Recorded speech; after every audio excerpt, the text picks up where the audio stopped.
பார்க்கவே எவ்வளோ சூப்பராக இருக்கு பாருங்க. இந்த ரெசிபி பார்க்கறதுக்கு மட்டும் இல்லை, சாப்பிட்றதுக்கும் நல்லா டேஸ்டாக இருக்கும்.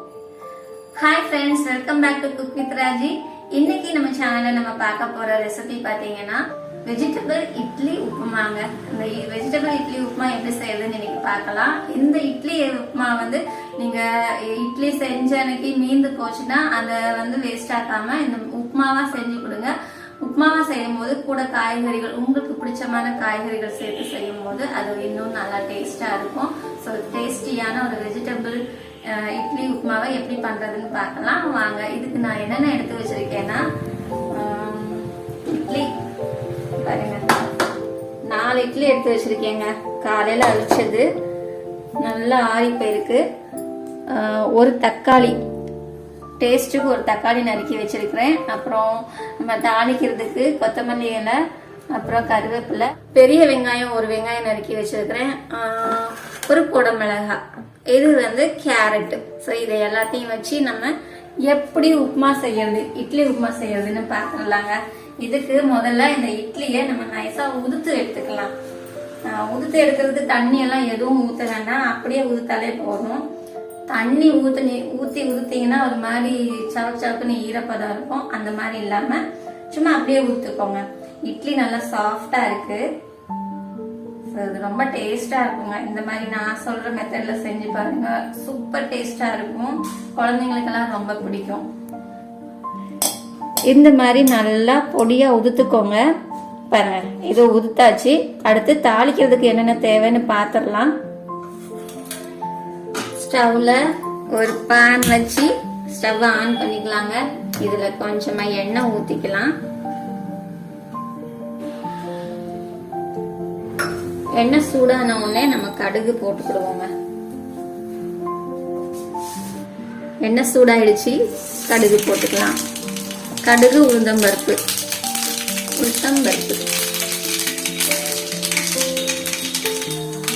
கடுகு பொரியும்னா கருவேப்பிலை போட்டுட்டு, அதுக்கப்புறம் நறுக்கி வச்ச வெங்காயம் இதையும் போட்டுக்கலாம். இது கூட இன்னொன்னு சொல்ல மறந்துட்டேன், 2 வத்தல் சேர்த்துக்கோங்க. மிளகாய் வத்தல் நல்லா இருக்கும். காரத்துக்கு 2 மிளகாய் வத்தல் கிள்ளி போட்டுக்கலாங்க.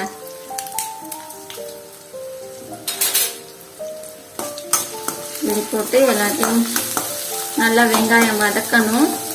வெங்காயம் வந்து நல்லா வதங்கணும், இந்த பச்சை வாசம் போற அளவுக்கு நல்லா வதங்கணும். இந்த இட்லி உப்புமாவுக்கு நீங்க கருவேப்பிலை எந்த அளவுக்கு சேர்க்குறீங்களோ அந்த அளவுக்கு இட்லி உப்புமா நல்லா டேஸ்டா இருக்குங்க. நான் கருவேப்பிலை நிறைய சேர்த்துக்குவேன். அது இல்லாம இந்த கருவேப்பிலை டேஸ்ட் எனக்கு ரொம்ப பிடிக்கும். எண்ணெயில பொரியிற கருவேப்பிலையே நல்லா இருக்குங்க, மனமா சாப்பிட்றதுக்கு டேஸ்டா இருக்கும்.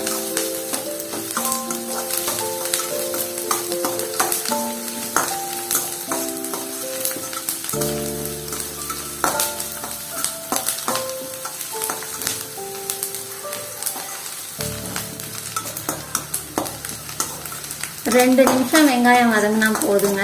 2 நிமிஷம் வெங்காயம் வதங்கிருச்சு. அதுக்கப்புறமா நம்ம எடுத்து வச்சிருக்கிற கேரட்டு சேர்த்துக்கலாம்.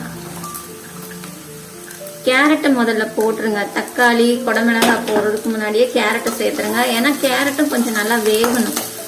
அதனால நம்ம கேரட்டை வேக வச்சு கூட போடலாம்.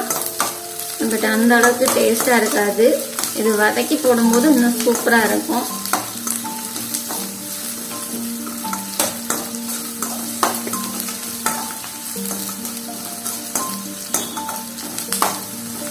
கேரட் ஒரு 2 நிமிஷம் வெந்தா போதுங்க.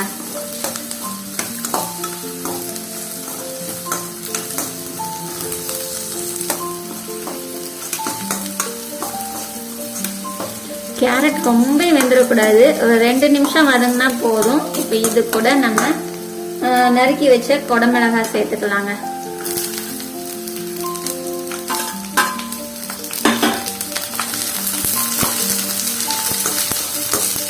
குடமிளகாய் சேர்த்துட்டு 1 நிமிஷம் வதக்கினா போதுங்க, ரொம்ப வதக்க வேண்டாம். அதுக்கப்புறமா லாஸ்டா நம்ம இந்த நறுக்கி வச்சிருக்கிற தக்காளியை சேர்த்துக்கலாம். ஒரு நிமிஷம் குடமிளகாய் வதங்கினதுக்கு அப்புறம் தக்காளி சேர்த்துக்கோங்க.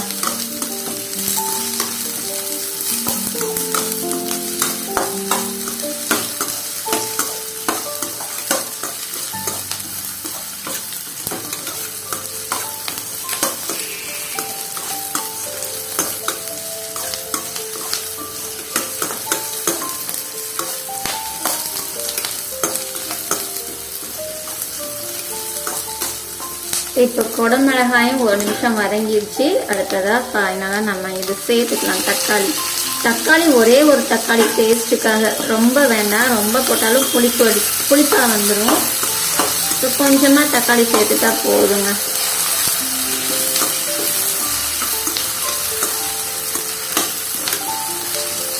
இப்போ இதுல கொஞ்சம் உப்பு சேர்த்துக்கலாம்.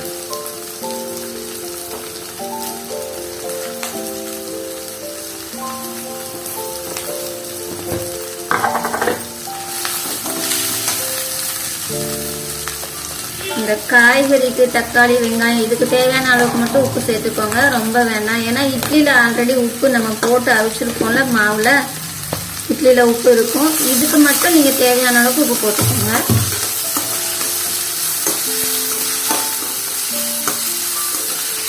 தக்காளி நல்லா வதங்கட்டும். வதங்கினதுக்கு அப்புறம் நம்ம ஃபைனலா இதுல இட்லி சேர்த்துக்கலாம்.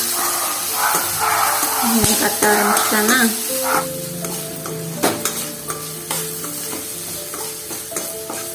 இப்ப எல்லாம் நம்ம போட்ட தக்காளி, காய், குடமிளகாய் எல்லாமே நல்லா வெந்து வந்துருச்சுங்க. இந்த ஸ்டேஜ்ல அடுத்ததா நான் இதுல ஒரு 2 ஸ்பூன் அளவுக்கு இட்லி பொடி எடுத்து வச்சிருக்கேங்க. இந்த இட்லி பொடியை தூவிக்கலாம்.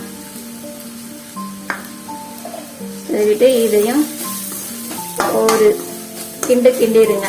இந்த மாதிரி அவ்வளவுதாங்க. இட்லி பொடி போட்டு ரொம்ப நேரம் கிண்ட வேண்டாம். போட்டு சும்மா லைட்டா எல்லா இடத்துலயும் மிக்ஸ் ஆகுற மாதிரி கலரி விட்டுட்டு அடுத்தா நம்ம இட்லி உதுத்து வச்சிருக்கோம்ல, இந்த உதுத்த இட்லியை சேர்த்துக்கலாம்.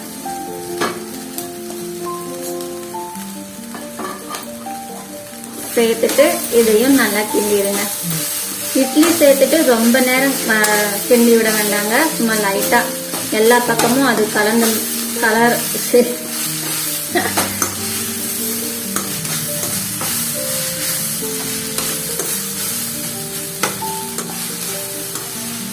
அவ்வளவுதாங்க, முடிஞ்சது.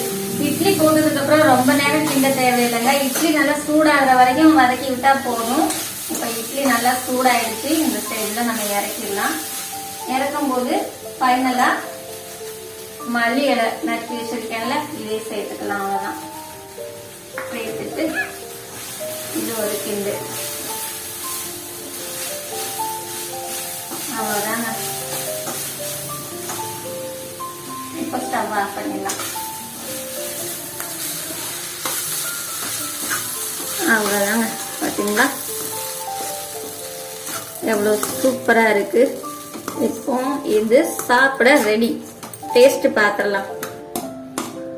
அவ்வளோதாங்க. இப்போ கொஞ்சம் ஆறிடுச்சு. ஒரு 2 நிமிஷம் ஆயிடுச்சு. ஆறிடுச்சு.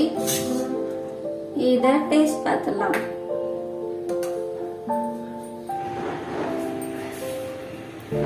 இட்லி உப்புமா பார்க்கவே சும்மா கலர்ஃபுல்லா சூப்பரா இருக்குங்க. இப்ப இத டேஸ்ட் பார்த்துடலாம்.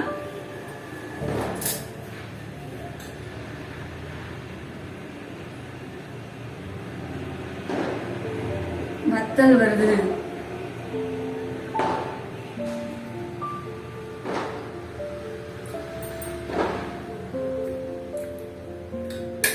ரொம்பவே சூப்பரா இருக்குங்க.